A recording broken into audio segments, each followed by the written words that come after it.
Warning, spoilers ahead. None of the material about to be shared is owned by me. This video is made out of admiration and love for both the Karate Kid trilogy and the Netflix series Cobra Kai. Thank you. And no mercy, bitches.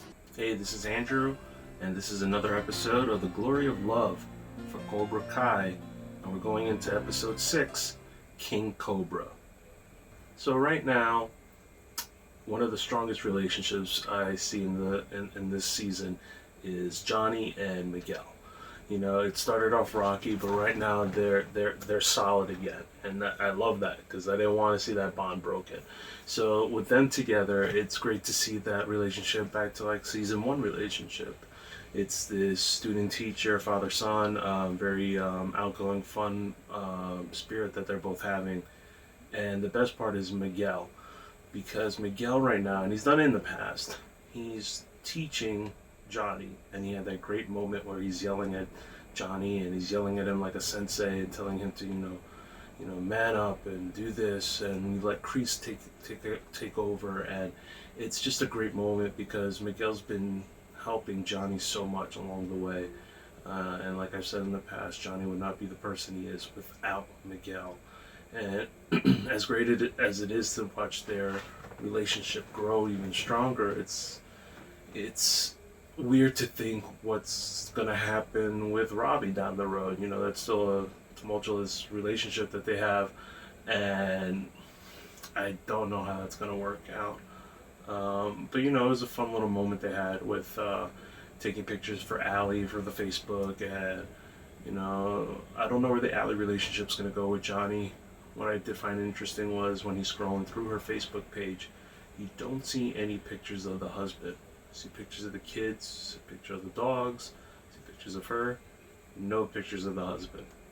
I don't know if that's a telltale sign or I'm reading too much into it, but I did notice that.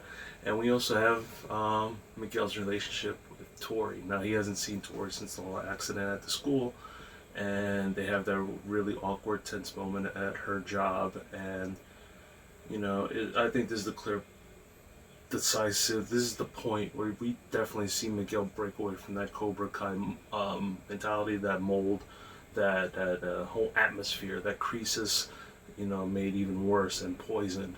He's completely separated himself from that, and Tori's at a place right now where she's gonna side with Kreese. She's gonna go more towards Cobra Kai, and you know, it doesn't help matters that Miguel said that she needs help. You know, no one wants to hear that, and you know, that relationship, I'm pretty sure, is down and done. We relied heavily on Kreese in this episode. There's a lot of Kreese. We had a lot of backstory to Kreese's history that plays more into how he is now as a man. Like, that's one thing I've constantly said about the writing in this series, is that they're constantly promoting these characters to more than they ever were in the films. There's so much more depth. We learn so much more about these characters, and like I said, I don't want to like Kreese. He's supposed to be the bad guy, but you see these circumstances that he's been through, and you start to see why he is the person he is. Doesn't make it right. Doesn't make him the hero in any of the situations, but it just gives you a little bit more into why he is who he is. And watching his mentor in Vietnam, you know, right away, you see that mentality still instilled today. And the no mercy philosophy, the philosophy of the enemies out there. Back then in the 60s, it was the hippies, and you know, today it's the mushy people, politically correct people. So the mentality, even though it's not as extreme, at least not in everybody else's mind, maybe Kreese's, that mentality still holds still today, and it's something that Kreese does not let go of at all. He clings to that mentality, and I think we're going to dive deeper. You know, the switch that they had with the Terry Silver pull-off, I mean, come on. The guy looked just like him. And then you pull the switch at the end. I mean, they've been doing the switch a lot. They did it with Kreese earlier in the season. Now, they did it with Silver, and they fooled me for sure, because I thought that was Terry Silver. I mean, who couldn't think that was Terry Silver? But obviously it was Twigs, the guy known as Twigs was Silver, and we'll see that relationship blossom, I'm sure, because we've already seen in the films, he saved his ass, and I'm pretty sure that's one of those times. And we get a brief mention of his sensei when he's talking to his superior officer at the camp. He does mention the sensei of Kim Sung-young, and I've only heard that name before in part 3 when it's briefly mentioned by Terry Silver. So I learned Tang Soo Do during the Korean War under Master Kim Sung-young. My name is Terry Silver. My master is Kim Sung-young of South Korea. My teacher sends his respects. More of the legacy, more of the history that's kept within the series and intact. And we're only going to see Kreese, I think, grow more out of these experiences, and not for the better, especially with his girlfriend. I'm assuming car accident, something fatal, a sudden, or if they really want to go dark, those guys whose ass he kicked at that diner somehow got back at her to get back at him. I don't know. We'll have to wait and see about that. But nothing that's in the past looks good for Kreese. And it's only fueling him. And one of the biggest things we saw was the recruits. The new recruits, which only furthers the purge of that old mentality of Cobra Kai. Purge of the old students. Purge of all the weakness that was in that dojo. And he's solidifying it into the strongest body that it can be. And right now he's chosen like the worst of the worst. And it's Hawk who goes to him, and Hawk is in a conflict right now. Cobra Kai, myself, what am I doing? Hawk is so much going on with Hawk right now. But to watch those kids walk into that dojo is like, and you saw right away when Kyler went up against Assface, aka Mitch, it did not go well, and he lost his spot right away. But the bigger hurt in that situation, in that story, was the kid known as Brooks, that big muscle boy. Man, this goes into my whole theory with Hawk, is that as badass as a Hawk seems, as cool as he seems, if you look back in the seasons, he's never redeemed himself as quote unquote being a nerd. If you think about it, his progression was going into the Cobra Kai dojo and then one day flipping it and doing the mohawk and the tattoo. He never really did what Miguel did. Miguel stood up to himself, to all those guys. He had that moment of overcoming the bullies, and Hawk never has. And as badass as he is, I'm sure he's pushed all that energy down. He's pushed it to a point where he's probably never even thought about it recently. But the stuff going on with Dimitri, the stuff going on with Moon, and we saw that progress even further with the chest tattoo, which was for Moon and is now a Grim Reaper. I mean, could you get any darker than that right now? And he went full Tyler Durden Fight Club on this kid, and it was brutal. He beat the living hell out of this kid, and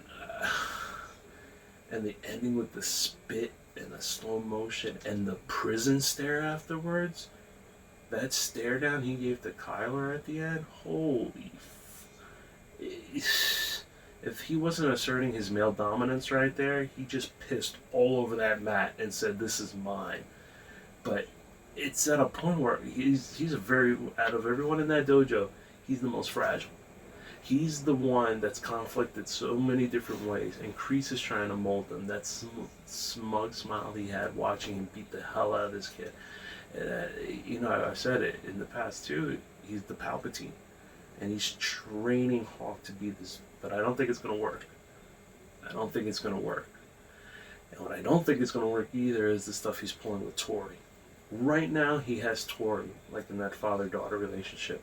But if you saw that fight she had with the new recruit, and her name is Sarah, that's the new recruit's name, is Sarah. I think that Sarah is going to pull more weight and somehow beat Tori in something, or beat her in a fight, and Kreese is going to take her over Tori, and that's going to be the final blow. Little by little we see Kreese burning his bridges of these weak kids, but all he's doing, in my eyes, is he's building these kids to form together and seek out Miyagi-Do or seek out Johnny Lawrence. They're not going to Kreese.